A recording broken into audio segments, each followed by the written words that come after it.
तो आज का टॉपिक है हमारा एक तो रेस्पिरेटरी वॉल्यूम्स एंड कैपेसिटीज़, और दूसरा टॉपिक भी आज करेंगे एक एक्सचेंज ऑफ गैसेस। तो पहले इस टॉपिक को देखते हैं।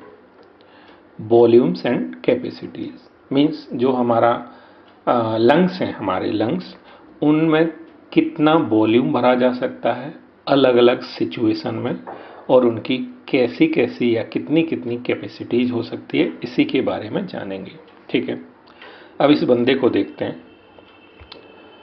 तो ये जो मशीन है, ये जो डिवाइस है, इसको हम बोलते हैं स्पायरोमीटर। क्या बोलते हैं? स्पायरोमीटर। इस स्पायरोमीटर से ही हम कुछ वॉल्यूम्स को मेजर करते हैं। जब हम पेशेंट को कुछ इंस्ट्रक्शन देते हैं, है ना, कि अब ऐसा करो, अब ऐसा करो, अब ऐसा करो, सांस छोड़ दो, है ना, फिर अंदर ब्रीथ करो, नॉर्मल ब्रीथ करो, फोर्सफुली ब्रीथ करो, ओवरऑल कुछ इंस्ट्रक्शन देते हैं। और उसके बाद इस मशीन की, इस डिवाइस की, स्पायरोमीटर की जो रीडिंग आती है उसको नोट करते हैं। उस हिसाब से हम लंग्स के जो वॉल्यूम्स हैं, कैपेसिटीज़ हैं, उनको मेजर कर पाते हैं। और उससे अंदाज़ा लगता है कि लंग्स में क्या प्रॉब्लम है, कितनी हवा उसमें भर पा रही है। अगर कम भर पा रही है, इसका मतलब उसमें ब्लॉकेज है ना। या तो उसके जो थिन पाइप्स होते हैं, ब्रोंक्यूल्स, है ना, या ब्रोंकाई, उनमें जो उनका डायमीटर है वो कम हो गया है। या फिर जो एल्वियोलाई हैं, तो एल्वियोलाई के अंदर कुछ फ्लूइड फिल हो गया है। तो इस तरह से हमें पता चल पाता है कि लंग्स में कोई ना कोई प्रॉब्लम है। तो ये स्पायरोमीटर है, ये मशीन क्या है? स्पायरोमीटर। तो देखते हैं कि कौन कौन से वॉल्यूम्स होते हैं और उन वॉल्यूम्स को हम कैसे मेजर करते हैं। ठीक है, चलो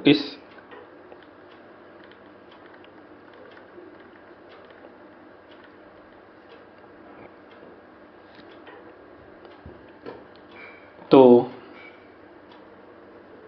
यहाँ देखते हैं हम। सबसे पहले अगर हम इस बंदे को इंस्ट्रक्ट करें कि तुम नॉर्मली ब्रीद करो, है ना, जो नॉर्मली हम ब्रीदिंग करते हैं वही ब्रीदिंग करनी है, लेकिन अपने मुंह में ये स्पायरोमीटर लगाने के बाद।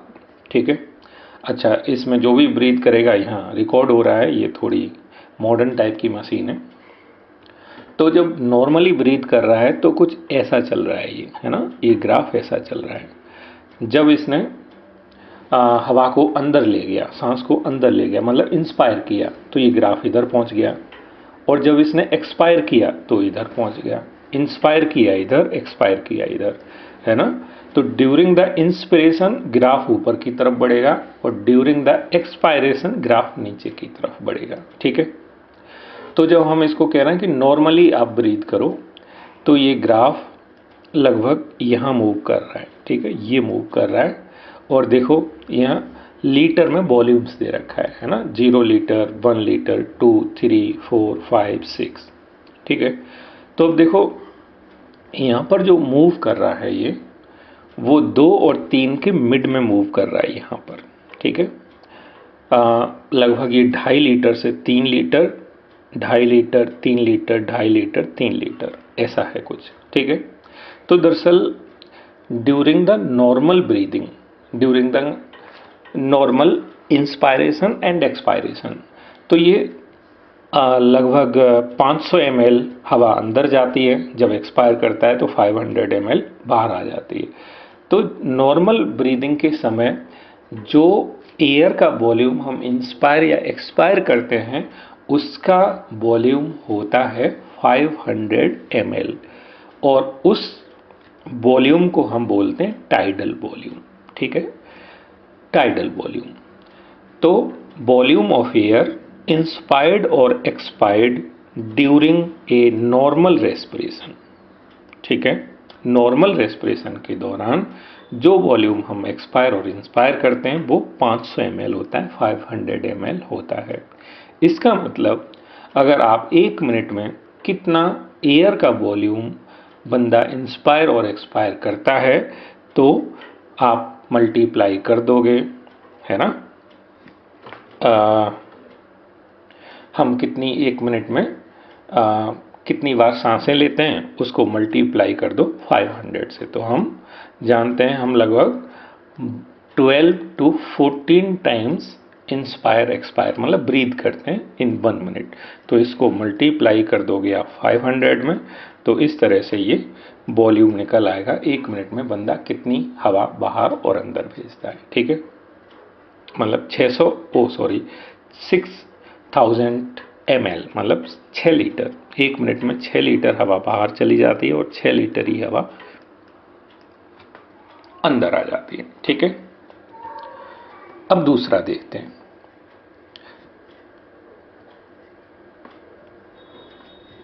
अब देखो, हम इस बंदे को इंस्ट्रक्ट करें, इसको कहें कि नॉर्मली तुम एक्सपायर कर दो, नॉर्मली सांस को छोड़ दो, बाहर जाने दो। ठीक है, और बाहर जाने के बाद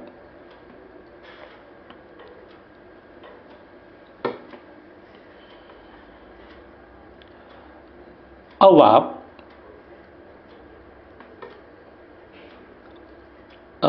नॉर्मली जो ब्रीदिंग के टाइम, नॉर्मली ब्रीदिंग के टाइम हवा को जाने दो बाहर, एक्सपायर कर दो, और उसके बाद फोर्सफुली एक्सपायर करो, पूरी दम लगा के, पूरी क्षमता के साथ एक्सपायर करो आप। ठीक है, तो हवा बाहर चली गई नॉर्मली, और फिर उसने फोर्सफुली जो एक्सपायरेशन किया है उस वॉल्यूम को हम बोलते हैं एक्सपायरेटरी रिजर्व वॉल्यूम। क्या बोलते हैं उसे? Expiratory reserve volume. ठीक है, और इसका अमाउंट होता है 1000 ml टू 1100 ml, मतलब 1 लीटर से 1.1 लीटर के करीब। सिंपली इसको इंस्ट्रक्ट क्या करेंगे?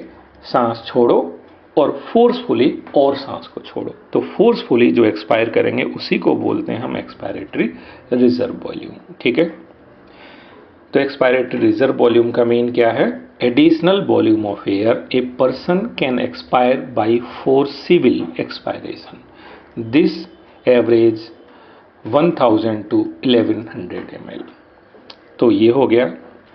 अब तीसरी चीज है IRB। इसको कैसे मेजर करते हैं? इसको इंस्ट्रक्ट करेंगे कि आप नॉर्मली इंस्पायर कर लो। ठीक है, नॉर्मली सांस को अंदर खींच लो, नॉर्मल वाला। तो 500 तो अंदर पहुंच गया, वो 500 जो अंदर बाहर जाता है वो अंदर पहुंच गया। अब इससे कहा कि फोर्सफुली इंस्पायर करो, फोर्सफुली अंदर सांस को खींचो जितना खींच सकते हो नॉर्मल के बाद। तो वो जो होगा उसे बोलते IRB, मतलब इंस्पायरेटरी रिजर्व वॉल्यूम, और इसकी वैल्यू होती है नॉर्मल पर्सन में। नॉर्मल पर्सन में अगर वो उसके लंग्स हेल्दी हैं तो वो अमाउंट होगा गैस का 2500 से 3000 ml, 2500 टू 3000 ml। ठीक है, इंस्ट्रक्शन याद रहनी चाहिए आपको। ठीक है, तो ये इंस्ट्रक्शन क्या है? Inspiratory reserve volume means IRV, additional volume of air a person can inspire by forcible inspiration, this average 2500 ml to 3000 ml। अब हम जानते हैं कि ये तो जब नॉर्मली हम ब्रीथ करते हैं, नॉर्मली जब हम ब्रीदिंग कर रहे होते हैं तो ये वाली एयर हमारे लंग्स में होती ही नहीं है। ये तो जब हम फोर्सफुली इंस्पायर करेंगे सिर्फ तब पहुंचेगी। तो नॉर्मल कंडीशन में ये हमारे लंग्स में फिल नहीं होती ये वाली एयर। हाँ, अब नॉर्मल कंडीशन में ये अंदर बाहर हमेशा जाती रहती है, और नॉर्मल कंडीशन में ये वाली एयर हमारे लंग्स में ही रहती है नॉर्मल कंडीशन में। हाँ, लेकिन फोर्सफुली हम चाहें तो इसको बाहर निकाल सकते हैं।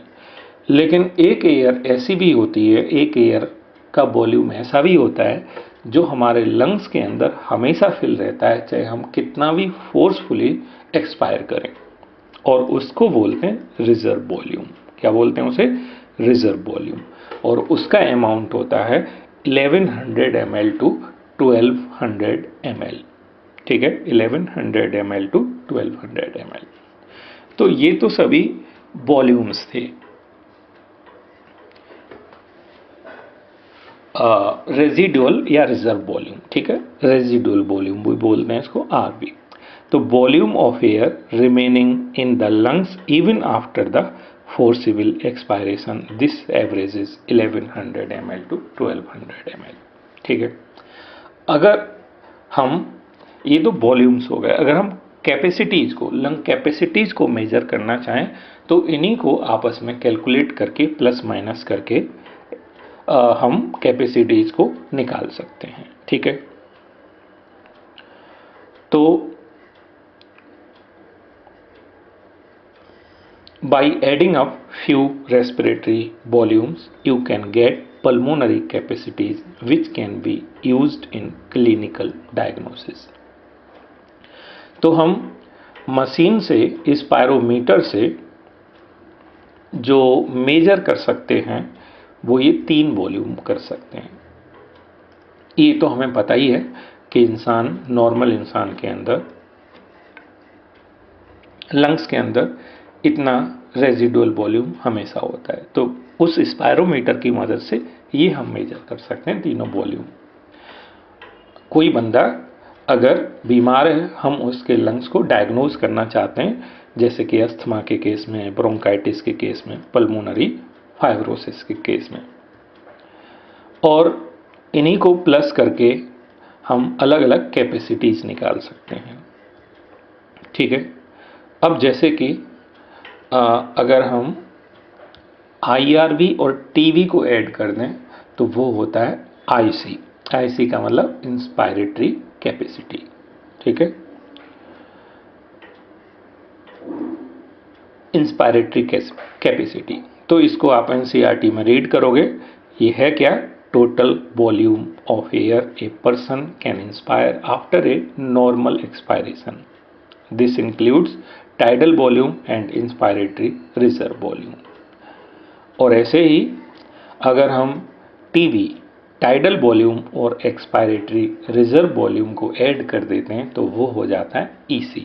EC for expiratory capacity. ठीक है, तो total volume of air a person can expire after a normal inspiration, this include tidal volume and expiratory reserve volume. ठीक है, और ये है FRC। FRC का मतलब फंक्शनल रेजिडुअल वॉल्यूम। जैसे कि हमने बात की थी, ये तो कभी जाता ही नहीं बाहर, हमेशा लंग्स के अंदर रहता है, चाहे आप कितनी भी कोशिश कर लो। लेकिन नॉर्मल कंडीशन में तो ये भी अंदर ही रहता है। तो फंक्शनली जब नॉर्मल लंग्स फंक्शन करते हैं तो उस समय ये दोनों वॉल्यूम्स अंदर रहते हैं, तो इसलिए हम बोलते हैं फंक्शनल रेजिडुअल कैपेसिटी। इन दोनों को ऐड कर दो, volume of air that will remain in the lungs after a normal expiration. ठीक है, और अगर हम इन 3 को IRV, TV और ERV को ऐड कर दें तो वो होता है VC, vital capacity. Vital capacity, तो वाइटल कैपेसिटी का मतलब हुआ कि वो वॉल्यूम जो हम अपने लंग्स के अंदर भर सकते हैं, मैक्सिमम वॉल्यूम, वो मैक्सिमम वॉल्यूम जो अपने लंग्स के अंदर भर सकते हैं और चाहें तो बाहर भी निकाल सकते हैं, उस मैक्सिमम वॉल्यूम को ही बोलते हैं वाइटल कैपेसिटी, है ना। तो the maximum volume of air a person can breathe in after a forced expiration, this include ERV, TV, IRV। या आप ऐसे भी बोल सकते हो इसको कि maximum volume of air a person can breathe out after a forced inspiration. ठीक है, और अगर हम इन सभी को ऐड कर दें तो बोलते हैं टोटल लंग कैपेसिटी। ठीक है, सभी को ऐड कर दें तो total lung capacity, total volume of air accommodated in lungs at the end of A forced inspiration, है ना। तो हम ये जो टोटल वॉल्यूम्स हैं या टोटल जो वॉल्यूम है अधिकतम जो कि लंग्स के अंदर होता है, जहाँ फोर्सफुली इंस्पायरेशन कर लेते हैं, तो उसको बोलते हैं टोटल लंग कैपेसिटी। ठीक है, इससे पहले वाला था VC, वो अधिकतम वॉल्यूम जो इंस्पिरेशन, मतलब जो एक तरह से हम अपने लंग्स के अंदर भर भी सकते हैं और उसको बाहर भी ले जा सकते हैं। हाँ, भरेंगे तब फोर्सफुली इंस्पायरेशन करना पड़ेगा और बाहर निकालेंगे तो फोर्सफुली एक्सपायरेशन करना पड़ेगा, है ना। जैसे इस बंदे से कहें, अगर हमें टोटल लंग कैपेसिटी नापनी है, ठीक है, तो हम इससे कहें कि सबसे पहले आप जितनी क्षमता हो उतना अंदर एयर खींच लो, ठीक है। अब मशीन लगाओ, अब आप जितनी क्षमता हो वो उतना एयर बाहर निकाल दो, तो जो मशीन में जो भी रीडिंग आएगी वो होगी VC, ठीक है। और VC में अगर आप RV, जो कि कभी बाहर नहीं आती, हमें पता है 1100-1200 ml होती है, उसको ऐड कर दोगे तो ये हो जाएगा TLC, टोटल लंग कैपेसिटी। तो बहरहाल ये जो भी वॉल्यूम या कैपेसिटीज़ हैं, आप इनको इमेजिन करो इसके इंस्ट्रक्शन से कि आप इसको क्या इंस्ट्रक्शन दोगे तो कौन सा वॉल्यूम या कौन सी कैपेसिटी निकल के आएगी। इस तरह से आप इनको समझ जाओगे। बहरहाल इन पर बेस्ड बोर्ड में कॉम्पिटिटिव एग्जाम में क्वेश्चन काफ़ी आते हैं, ठीक है। तो ये वॉल्यूम्स और कैपेसिटीज थी। अब हम बात करेंगे एक्सचेंज ऑफ गैसेस की, ठीक है। तो जो गैस का एक्सचेंज है हम पहले ही जानते हैं, एक जो एक्सचेंज होता है वो होता है एल्वियोलाई, और एल्वियोलाई के पास जो ब्लड है उसके बीच, ब्लड और एल्वियोलाई के बीच एक्सचेंज होता है गैसेस का। और दूसरी जो जगह है जहाँ पर एक्सचेंज होता है वो टिश्यूज, और टिश्यूज के आसपास जो ब्लड है उसके बीच होता है एक्सचेंज ऑफ गैसेस। तो दो जगह हैं जहाँ पर गैसियस एक्सचेंज होता है, ठीक है। और अगर हम इसकी बात करें कि ये जो एयर यहाँ पर प्रेजेंट है, या ये कहो यहाँ पर जो ऑक्सीजन प्रेजेंट है, और इसकी ज़रूरत कहाँ पर है, यहाँ पर ज़रूरत है, ठीक है। तो ये यहाँ से यहाँ तक पहुँचती कैसे है, तो दरअसल अगर हम एक वर्ड बोलें कि यहाँ से यहाँ तक कैसे पहुँचती है, तो वर्ड होगा वो डिफ्यूज़न, ठीक है, कि डिफ्यूज़न से पहुँचती है। हाँ, बाकी जो बीच में सारी चीज़ें हैं, चाहे वो एल्वियोलाई हो, चाहे वो ब्लड हो, ये सब फैसिलिटेट करते हैं उसको, है ना। इस डिफ्यूजन को अगर ये फैसिलिटेट ना करेंगे तो ये डिफ्यूजन नहीं हो पाएगा, है ना। अच्छा, इस डिफ्यूजन के पीछे वजह क्या होती है तो आप पहले से ही जानते हो, छोटी क्लासेस में ही पढ़ाया जाता है कि डिफ्यूजन होता है always from higher concentration to lower concentration, या higher pressure to lower pressure. जहाँ हाई कंसंट्रेशन में कोई गैस होगी, मूव करेगी वो लोअर कंसंट्रेशन की तरफ, या प्रेशर के बारे में बोलें तो भी ठीक है कि higher pressure to lower pressure ये मूव करेगी। तो दरअसल हमें अब एक चीज समझनी चाहिए, और वो है पार्शियल प्रेशर। हम प्रेशर की बात करते हैं, ठीक है। इंडिविजुअल गैस की वजह से जो प्रेशर है कहीं भी, उसको बोलेंगे पार्शियल प्रेशर। जैसे अगर एटमॉस्फेयर की बात करें तो एटमॉस्फेयर की एयर में ऑक्सीजन का जो पार्शियल प्रेशर है वो है 159 मिलीमीटर Hg, ठीक है। और CO2 का जो पार्शियल प्रेशर है वो है 0.3 मिलीमीटर Hg, ठीक है। जबकि अगर हम टिश्यूज की बात करें तो टिश्यू में ये ऑक्सीजन का पार्शियल प्रेशर है 40 मिलीमीटर Hg। तो एयर में है ऑक्सीजन का इतना 159, और टिश्यूज में है 40 ऑक्सीजन का पार्शियल प्रेशर। तो ये हमेशा डिफ्यूज होके जाएगी टिश्यूज़ की तरफ एटमॉस्फेयर से। अच्छा, अगर हम एल्वियोलाई की बात करें तो एल्वियोलाई में हमेशा पार्शियल प्रेशर जो ऑक्सीजन का है वो रहता है 104 मिलीमीटर Hg। ठीक है, तो एटमॉस्फेयर में है 159 और यहाँ है 104। तो फिर ये डिफ्यूजन से ऑक्सीजन मूव करेगी एल्वियोलाई की तरफ। ऐसे ही अगर हम बात करें डीऑक्सीजनेटेड ब्लड, है ना, तो डीऑक्सीजनेटेड ब्लड में ऑक्सीजन का पार्शियल प्रेशर है 40 मिलीमीटर Hg। तो यहाँ हो गया 104, यहाँ हो गया 40, तो ये 104 से 40 की तरफ आएगी। अब यहाँ पार्शियल प्रेशर इंक्रीज हो गया क्योंकि ऑक्सीजन अंदर आ गई, तो 40 से बढ़ के ये हो गया 95। तो जो ऑक्सीजनेटेड ब्लड है उसमें अब पार्शियल प्रेशर ऑक्सीजन का कितना हो गया 95 मिलीमीटर Hg।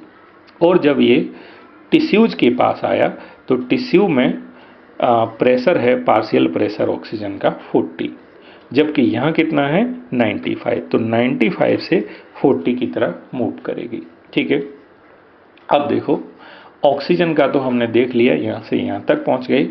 अब CO2 का देखते हैं। तो CO2 यहाँ पर प्रोड्यूस हो रही है टिश्यूज में, सेल्स में लगातार प्रोड्यूस हो रही है। तो प्रोड्यूस हो रही है इसलिए यहाँ पर CO2 का जो पार्शियल प्रेशर है वो है 45 मिलीमीटर Hg, मतलब सबसे ज़्यादा। इन अगर सारी जगहों पर हम अगर CO2 का पार्शियल प्रेशर कंपेयर करें तो वो टिश्यूज में सबसे ज़्यादा होगा क्योंकि यहीं तो प्रोड्यूस हो रहा है CO2। तो अब ऑक्सीजनेटेड ब्लड में जो CO2 का पार्शियल प्रेशर है वो है 40, जबकि यहाँ कितना है 45, तो वो 45 से 40 की तरफ मूव करेगी ड्यू टू दी डिफ्यूजन। अब जो डीऑक्सीजनेटेड ब्लड है उसमें ये बढ़ के अमाउंट हो गया CO2 का 45। ठीक है, क्योंकि ये वाला CO2 इधर आ गया तो यहाँ 45 हो गया। अब ये यहाँ पहुँचा लंग्स में, तो यहाँ 45 ही होगा CO2 का पार्शियल प्रेशर, जबकि लंग्स में ये पार्शियल प्रेशर होता है 40 मिलीमीटर Hg, तो 45 से 40 की तरफ मूव कर जाएगा ड्यू टू द डिफ्यूजन। अब हम जानते ही हैं एटमॉस्फेरिक एयर में जो CO2 का पार्शियल प्रेशर है वो 0.3 है, तो एल्वियोलाई से एटमॉस्फेयर में ये CO2 चली जाएगी। हाँ, भले ये जो लंग्स हैं वो फैसिलिटेशन कैसे करते हैं इनके डिफ्यूजन का, वो फैसिलिटेट ऐसे करते हैं कि जब इंस्पायर करते हैं तो बाहर की एयर अंदर आ जाती है, जब एक्सपायर करते हैं तो अंदर की एयर बाहर चली जाती है। तो इस वजह से ये जो डिफ्यूजन है वो बड़ी तेज़ी से होता है, फास्ट होता है। तो इस तरह से इस लंग्स ने तो खाली काम किया है कि डिफ्यूजन को तेज़ी से करवाए बेसिकली, है ना। और ब्लड में ऐसे कई वजहें होती हैं या बॉडी में ऐसे कई फैक्टर होते हैं जिसकी वजह से ये जो डिफ्यूजन का रेट है, या कहो कि ऑक्सीजन का आना, ऑक्सीजन का अंदर की तरफ डिफ्यूज होना और CO2 का बाहर की तरफ डिफ्यूज होना, ये फास्ट होता है। कुछ फैक्टर्स होते हैं जो हम अगले लेक्चर में डिटेल में पढ़ने वाले हैं। ठीक है, अब अगर हम इस चीज़ को थोड़ा और फोटो के द्वारा देख लें तो ये एल्वियोलाई है और ये ब्लड कैपिलरी है। ठीक है, तो एल्वियोलाई और ब्लड कैपिलरी के बीच में एक दीवार भी है। ठीक है, इस दीवार की, इस बॉल की थिकनेस जितनी ज़्यादा होगी डिफ्यूजन का रेट उतना ही कम होगा। सही है, तो डिफ्यूजन का रेट कम करना या ज़्यादा करने के लिए कई और फैक्टर भी रेस्पॉन्सिबल होते हैं, जिसमें कि ये जो वॉल्स की थिकनेस है वो भी एक फैक्टर है। वॉल्स की थिकनेस होगी ज़्यादा तो जो डिफ्यूजन का रेट होगा वो होगा कम। ओवरऑल बॉल की थिकनेस 1 मिलीमीटर से भी कम होती है। और ये जो बॉल है किस किस मेम्ब्रेन से मिलके बनी होती है, तो यहाँ एल्वियोलाई की वन सेल थिक लेयर है। ऐसे ही ये जो एल्वियोलाई की कैपिलरी है, इसकी भी दीवार की जो वॉल है, इसकी भी जो वॉल है उसकी भी जो थिकनेस है वो वन सेल थिक है। बहरहाल ये सेल कौन सी है, तो ये वाली सेल स्क्वेमस एपिथेलियम है, या ये वाला जो टिश्यू है वो कौन सा है, स्क्वेमस एपिथेलियम है। और जो ब्लड कैपिलरीज की वॉल है वो कौन सी सेल से बनी है, तो वो एंडोथीलियम सेल से बनी है। और दोनों टाइप की सेल के बीच में स्क्वेमस और एंडोथीलियम, स्क्वेमस और एंडोथीलियम, इन दोनों के बीच में बेसमेंट सब्सटेंस होता है। तो ये 3 लेयर्ड वॉल है जो बनी है, बीच में तो बेसमेंट सब्सटेंस है, इधर की तरफ है स्क्वेमस एपिथेलियम और इधर की तरफ है एंडोथीलियम। और जिन तीनों का अगर थिकनेस देखें तो ये 1 मिलीमीटर से भी काफ़ी कम होता है। ठीक है, कई बार इसके बारे में कि फ़ोटो बना के, इमेज बना के आप इसको डिस्क्राइब करें, है ना। तो ये फ़ोटो या ये फ़ोटो बनाना आपको ढंग से सीखना होगा। ठीक है, दोनों ही। तो हमने देख ही लिया, ये समझ ली चीज़ें कि 2 साइड हैं, एक तो एल्वियोलाई और दूसरा ब्लड और टिश्यू के बीच जहाँ एक्सचेंज होता है, तो ये 2 साइड हैं जहाँ एक्सचेंज होता है। और सिंपली जो भी ये चीज़ें हैं सिंपल डिफ्यूजन से होती हैं, है ना। एक्सचेंज हमेशा सिंपल डिफ्यूजन, और डिफ्यूजन के लिए जिम्मेदार कौन है, कंसंट्रेशन ग्रेडियंट बोलो या फिर प्रेशर बोलो। ठीक है, तो इंडिविजुअल गैस का जो प्रेशर है हम उसे बोलते हैं पार्शियल प्रेशर। ऑक्सीजन का पार्शियल प्रेशर हम बोलेंगे PO2 और CO2 का पार्शियल प्रेशर हम बोलेंगे PO2। दूसरी भी चीज़ें हैं जो कि अफेक्ट करती हैं इस डिफ्यूजन को, दूसरे भी जो फैक्टर हैं वो अफेक्ट करते हैं डिफ्यूजन को। कुछ फैक्टर तो हम नेक्स्ट टॉपिक में पढ़ने वाले हैं डिटेल में, लेकिन जैसे कि सॉल्युबिलिटी ऑफ गैसेस, अगर ब्लड में गैसेस की सॉल्युबिलिटी की बात करेंगे तो ये भी एक फैक्टर है जो अफेक्ट करता है डिफ्यूजन को। ऐसे ही हम ये जान ही चुके हैं पहले, thickness of membrane also affect the diffusion, और अदर फैक्टर हम अगले टॉपिक में पढ़ेंगे। ये कुछ क्वेश्चंस हैं जो आप करके मुझे भेजोगे। डिफाइन वाइटल कैपेसिटी हो जाएगा ये। State the volume of air remaining in the lungs after the normal breathing, diffusion of gases occur. तो ये जो भी क्वेश्चन है पॉज करके देखो और मुझे भेजो आंसर इनके। 6 क्वेश्चन ये वाला है, 7 question and 8 question, 9, 10 and 11 question।